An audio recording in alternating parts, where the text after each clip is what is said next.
Bonjour à tous, au sommaire d'Info Hebdo, une résidence de création à l'Arc, une formation aux premiers secours pour le personnel communal de Reichshofen, la visite de l'exploitation Ullmann et enfin le départ pour le Liban du 57e régiment d'artillerie de Bitche. Durant 2 semaines, d'étranges spécimens ont élu domicile à la Maison des Arts et Congrès. On trouve entre autres des poules, des coqs et des scientifiques fous. Il s'agit en fait de la compagnie strasbourgeoise Plume d'éléphant qui termine de concevoir son dernier spectacle. Nous avons en fait imaginé une histoire qui est une sorte de fable qui raconte en fait le parcours d'animaux tels qu'un coq, une poule, qui raconte en fait tout ce parcours de l'homme par rapport à l'élevage, par rapport à sa position face à l'animal. Et on est parti de la Déclaration des droits de l'animal qui a été proclamée en 1978 et qui finalement n'a pas été respectée, puisqu'on peut voir encore maintenant et de plus en plus que la place de l'animal est totalement méprisée sur Terre. Et les répétitions ne se limitent pas aux jeux d'acteurs, puisque tout se met en place en même temps, comme la vidéo, la musique et les costumes.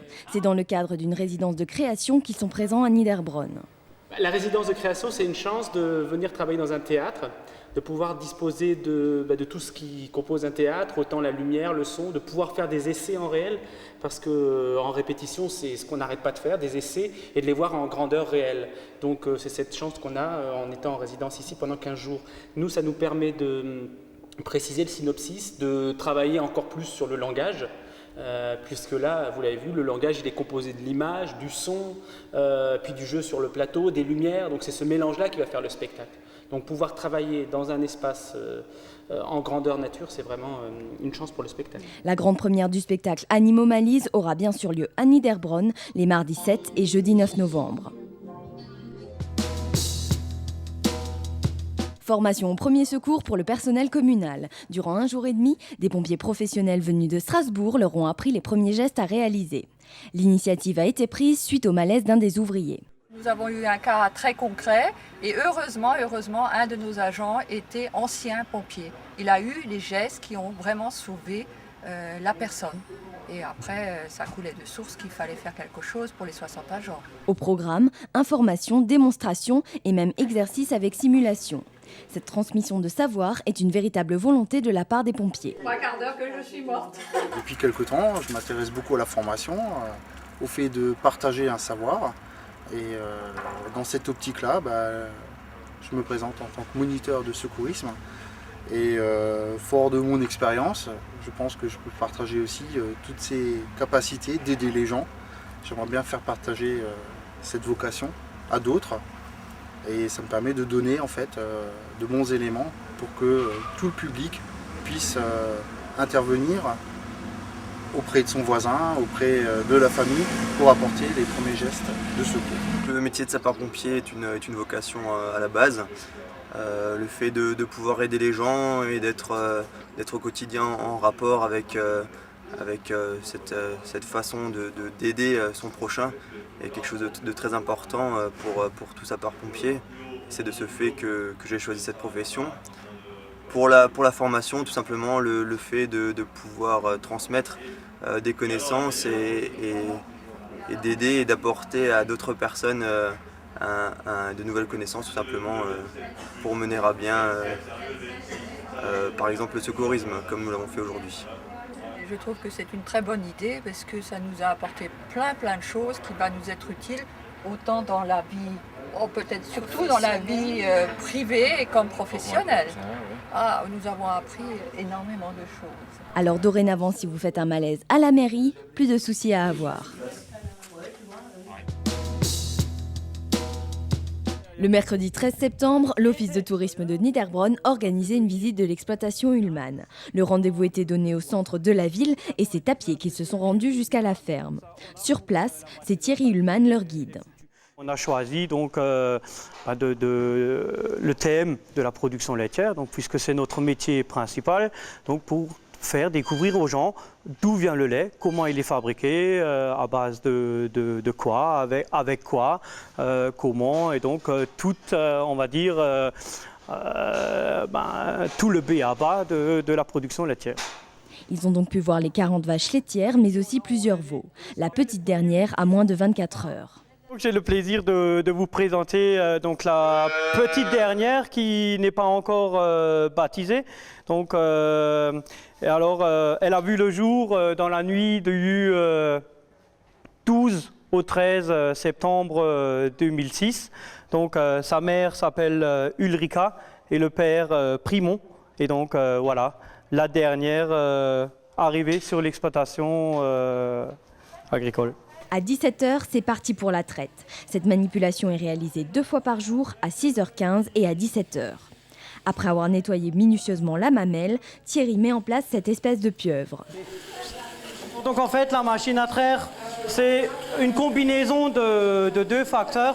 Il y a un facteur aspiration et il y a un facteur pulsation. Donc, facteur aspiration, c'est ça. Et dans le gobelet, au même moment, il y a encore une fois une pulsation qui se fait et qui représente la tétée du veau. Donc, ça a une forme de massage. Hein. Et quand la mamelle est entièrement vide, une petite cordelette permet de retirer l'appareil. Pour terminer en beauté, les visiteurs ont pu déguster le lait, mais aussi le fromage blanc fait maison sous forme de tartines avec des lardons ou encore de tartelettes. Bref, de quoi reprendre des forces pour la marche de retour.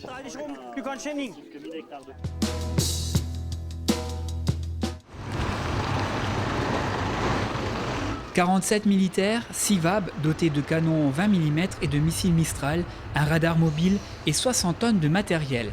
La première batterie du 57e régiment d'artillerie est fin prête. Avant la mi-novembre, elle rejoindra la FINUL, force multinationale de sécurité dans le sud Liban. Une destination certaine pour une mission qui reste encore incertaine.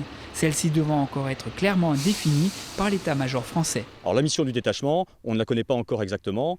Elle va être précisée dans les jours qui viennent puisque nous avons un détachement précurseur qui est parti avec le commandement de la force sur place pour justement examiner les conditions de la mission et du déploiement de nos éléments et des autres éléments. Certains de ces engagés volontaires reviennent tout juste de missions à l'étranger, mais peu importe. Pour eux, les ordres sont les ordres, alors quand il faut partir, ils partent au détriment de leur famille. Ça va être dur de se séparer de sa famille pendant aussi longtemps ? Oui, je pense, oui. Ça va être assez long, ces jours. Et quelle a été justement la réponse de la famille lorsque vous avez su que vous devez partir au Liban ? Après, ça se bien que c'est notre métier, donc elles le prennent bien et mal en même temps. Dites-moi, là, c'est toute une organisation là, pour partir, mais quand on s'absente de la famille pendant plusieurs semaines, plusieurs mois, c'est aussi toute une organisation, non ? Bah oui, tout à fait, mais bon, on est aussi préparé à ça, et puis la famille également s'y prépare. Et puis là, c'est vrai que c'est arrivé vite, mais bon, on y est préparé quoi qu'il arrive, quoi. Ces hommes semblent prêts à tout, et même le rappel de l'attentat à Beyrouth en octobre 83 qui causa la mort de 51 casques bleus français ne change rien à leur détermination. Et partir au Liban, est-ce que vous n'êtes pas effrayé quand on se souvient notamment de l'attentat qui a coûté la vie à des Américains et à des soldats français au début des années 80 ? Non, parce qu'avec les diverses missions qu'on effectue au fur et à mesure de l'année, en particulier moi je rentre de Côte d'Ivoire en février dernier, donc on a l'habitude d'être dans des situations à risque et petit à petit on se fait, c'est le métier. Et intégrer la FINUL, c'est une fierté ? Absolument. Être un soldat de la paix, c'est une fierté, je pense, pour tout soldat. Ce n'est pas le fait d'avoir un casque bleu qui peut rassurer. Ce qui peut rassurer, c'est justement toute cette préparation, le fait que je pars avec un détachement d'hommes et de femmes qui ont une solidité professionnelle, qui ont une expérience. Et il va de soi que lorsque nous allons arriver sur le territoire, les premiers instants, les premiers moments, lorsque nous allons être regardés par les Libanais, nous serons regardés par la presse internationale, donnera la dimension de notre travail, de notre capacité, et c'est un élément dissuasif. Donc ce n'est pas le casque bleu. Le casque bleu, il a pour nous un avantage que nous travaillons sur l'égide de l'ONU, mais c'est d'abord ce que nous sommes, nous, et ce que nous allons montrer qui sera déterminant. Ce n'est qu'à leur arrivée au Liban que les artilleurs bitchois devraient connaître précisément leur mission. Lundi, leur matériel a été conduit pour l'embarquement au port de Fréjus. Le 11 septembre prochain, ils prendront leur envol pour le sud Liban. Durée de leur mission, 6 mois, si tout se passe bien.